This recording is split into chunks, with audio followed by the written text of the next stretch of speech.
کیا میں بڑی درد دل سے آپ سے پوچھتا ہوں کہ جو عورت بن سور کے باہر نکلتی ہے یا جو نوجوان صبح تیاری کر کے مہنگا جوڑا پہن کے اور بڑی کریمیں لگا کے اور بڑا اپنے آپ کو تیار کر کے باہر جاتا ہے تو اس کے دل میں یہ خواہش نہیں ہوتی کہ لوگ مجھے دیکھیں؟ اور دیکھنے کے لیے اس نے یہ سارا کچھ کیا ہے۔ میرے نبی پاک صلی اللہ علیہ وسلم نے فرمایا لعنتی ہے وہ شخص جس نے دیکھا، اور حضور فرماتے ہیں وہ بھی لعنتی ہے جسے دیکھا گیا۔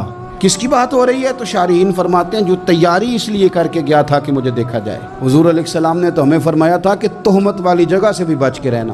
تو چاہیے تو یہ تھا نا کہ بچتی عورتیں بھی، بچتے وہ نوجوان بھی، لیکن اگر تیاری اس لیے کی جائے، میلوں ٹھیلوں بازاروں کا رخ ہی اس لیے کیا جائے کہ ہمیں دیکھا جائے، تو پھر مجھے بتلائیے جب آپ نے تیاری اس لیے کی تھی، جب یہ ساری تباہی آپ نے خود خریدی تھی، تو پھر آپ کس طرح کر کے کسی کو مجرم قرار دیں گے؟ تو کبھی بھی کوئی ایسا ماحول نہ بنائے۔ حکم تو یہ تھا کہ اپنے خاوند کے لیے عورت تیاری کرے۔